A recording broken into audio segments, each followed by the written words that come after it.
So today I will be talking about variable strength training. Variable strength training is when you add a piece of equipment to usually the barbell, but it can be dumbbell or kettlebells, though I've never seen it done, that is going to change the amount or perceived amount of weight being lifted throughout the range of motion.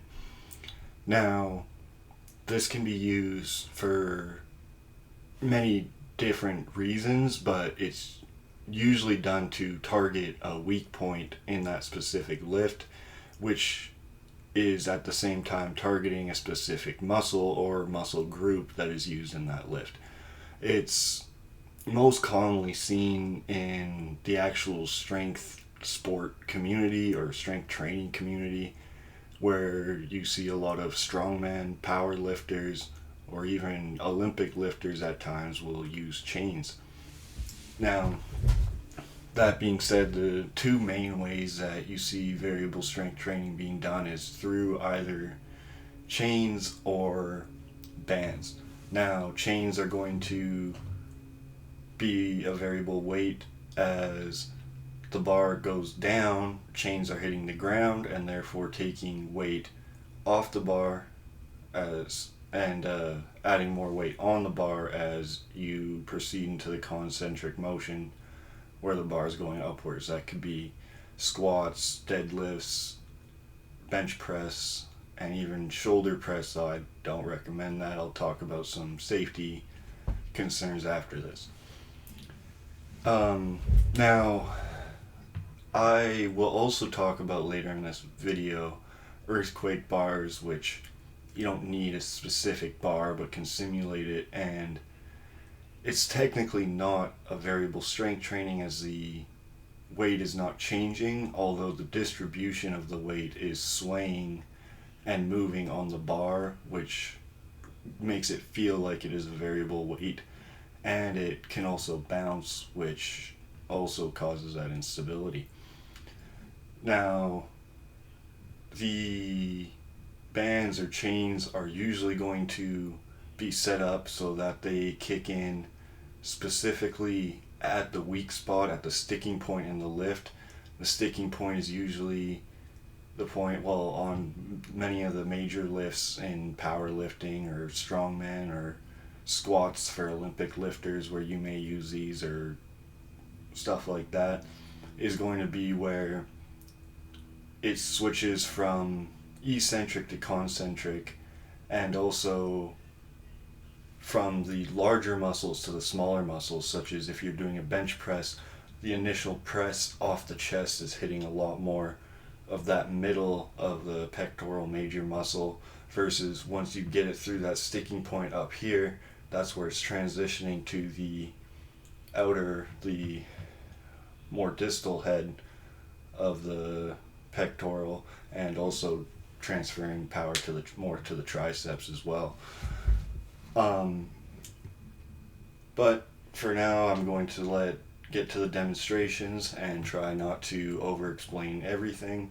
But first, we'll start with some safety before we get into squats here. A couple of considerations I want to talk about before we get into the exercises for variable strength training is just some safety considerations.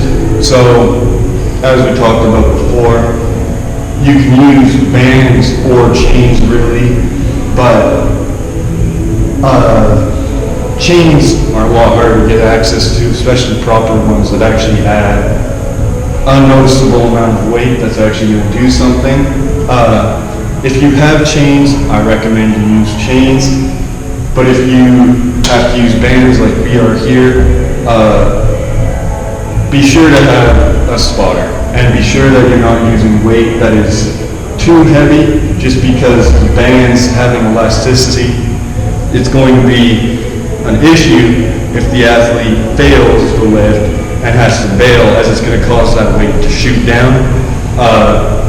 That's why we're also not going to use especially bands or chains on exercises such as clean and jerks or snatches, just as if say we're going for a jerk or an overhead press, with a band, you risk, if you fail that lift, it falls out of the hands, that might snap down a lot harder than it normally would, and you risk not being able to get out of the way in time, head injuries, or if you have safety racks on even and you can fall backwards, pinch fingers, all that sorts of deals. So you just want to be really careful when using bands, as it can cause the bar to move a lot faster than it normally moves.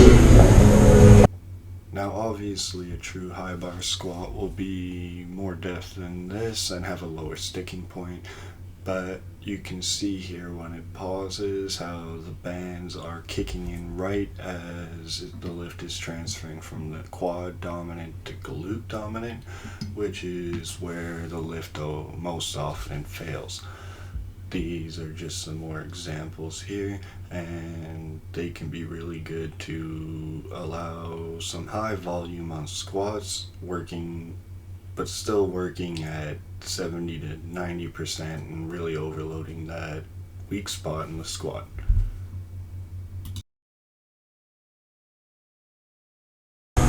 Be sure you don't want the bands right underneath the rack because you're going to be taking it off, but don't set the bands back here, otherwise they're going to fire off the rack. So that's a banded squat. The next variable resistance exercise we'll go over is a banded, or can be chained again, bench press. Same thing with the squat here. As you can see, it's attached by the bottom. So at the top of the lift, and as we start going up into the concentric motion again, that's where you are going to feel the most weight. At the bottom of the lift is going to be the lightest, and as we shift to that, from that eccentric to concentric, we're going to feel that load get even heavier, and which is often the weakest point.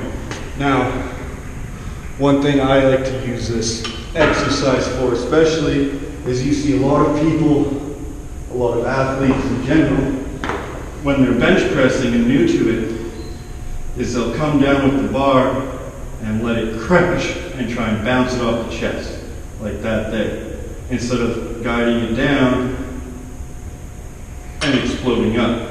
The issue with this is that now as soon as we go and we let the bar crash down, as soon as we let that crash down, all these muscles in my chest and everything are no longer engaged.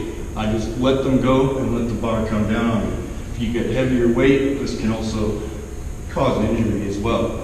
But we want the chest to be engaged the entire way through the motion in the eccentric and concentric portion. We want to engage. And the bands are really going to help force that. The banded bench press is going to look like a normal bench press like this.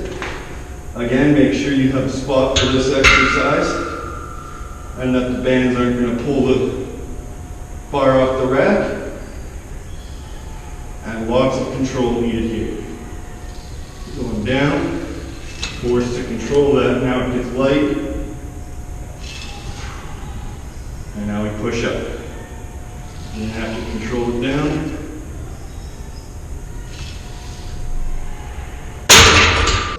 True variable resistance exercise we'll go over before moving on to some kind of variable resistance training exercise. It's going to be the deadlift or the clean pull. Can really be used for either or in this lift and can help out tremendously in both. So as you may have been expecting a normal chained or banded deadlift or maybe clean pull from straight on the ground, straight beside the collars of the barbell, where the chains are going straight up or down, and what's really going to help be worked is not off the ground, but the lockout in the hips right here at the end, as some athletes struggle with that. However, because you can figure that one out on your own, as most of you probably did, this one, I have the bands set up. This one you will need bands too, and can't use chains, but have the bands set up in front of the bar on a squat rack. Now, I'm not going to set up this way. I'm going to set up so the bands are going to try and pull the bar away from you. And what this is going to do is it's going to force you to pull that bar back, especially with your lats. Now lats are a triangular muscle, they move in 3 ways, and many people like to let those lats roll forward and move that way when we're pulling. The only problem with that is that's causing the shoulders to roll forward, and now we have to move the bar even further with our back in a poor position. As you can see, if I go to pull with my upper back grounded, now I've lost all the power in my legs and stuff, versus if in the initial pull, my back is tight, my upper back is tight, I get that bar off the ground easily. So if we do the clean pull, however, it's going to be the same concept, with the exception that it's going to force our lats and our traps a little bit too, to keep that bar in tight in the top half of the pull. Snatch as well, as this can be done with snatch pulls too, but we're doing clean pulls for this demonstration. But you see the deadlift, initial deadlift goes fine, comes up, comes up, comes up. As soon as that bar makes contact with the thighs, you see that bar break out, and the person try to curl the bar up to the front rack position instead of going and the bar in a straight line. It's going to work and try and pull that bar away from me forward, so I'm really going to have to think about sitting back in my heels and pulling that bar back with my lats.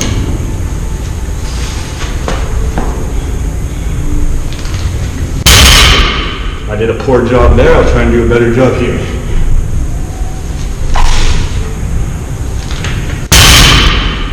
And that's the deadlift portion. You can see I'm focused on sitting in my heels at the start of the lift and pulling back with my traps.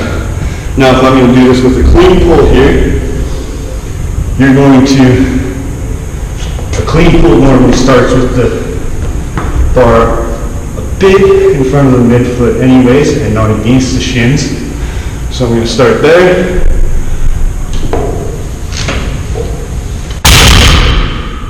And you see I'm really working really hard to stop that bar from shooting out. I'm really working those lats and traps to make sure that bar is going straight up.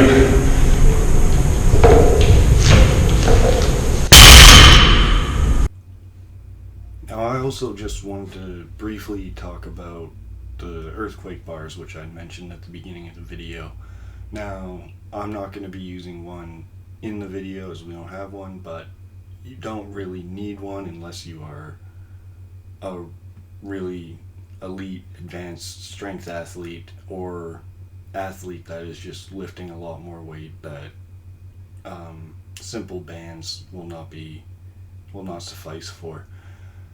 Now the earthquake bar I really like and think it can be useful for two major reasons. One being to help with stability and figure out stabilizing muscles and actually figure out how to properly perform a lift. And the second is to identify and strengthen the smaller supporting muscles in the lift that we often don't think about, but they still need to be worked, especially if you would like to advance those lifts and get to heavier weight. One I want to talk about in particular is the bench press, which I'll demonstrate in a second here. But the bench press, I talked about the chest earlier when we crash on the eccentric motion, but another portion that is overlooked is the use of the lats in the bench press. A lot of times you see people with the bench press and the first movement their arms are straight out, pretend my back is flat on a bench, and you see the shoulders go like this backwards first before anything, and then the bar come down. And I'm not licensed to provide medical advice, but you hear a lot of people complain about pain on the bench press, which is often caused from that movement of the shoulder. It's a ball and socket joint, and that the top of your humerus bone is pretty much grinding inside that ball socket or inside the socket. which often causes a lot of that pain. Now, if you are able to properly use your lats, that shoulder gets locked in place, and now the only movement is at the elbow and the actual angle between the chest and shoulder itself, and no grinding or gliding within the socket. The earthquake bar is really going to help that because it's going to be swaying both back and forth, trying to go that way, but it's also going to be moving side to side. And if your shoulders are not locked in place, it's going to wobble a lot more and possibly fall out of your hand, which is why it's so important to have a spotter, as I talked about. As you can see here, I just have some change plates, and they are attached to some resistance bands and put on the ends of the collars of the barbell. I would recommend a slower ascent and push through the bench press. Mine was a bit rough here, but you can see just how unstable the bar is and how much you're really forced to use all those muscles, and the back is a big part of that, which is commonly overlooked, and it just forces everything to be locked into place. The last one here I'll show is a behind the neck snatch grip overhead press. I personally like the earthquake style bar for it, as it helped me just find the proper overhead position with the snatch grip, which is something I really struggled with. It's a difficult movement, any overhead movement is, and these banded weights can help just fine tune and actually figure out how to do it without the risk of extra weight on the bar.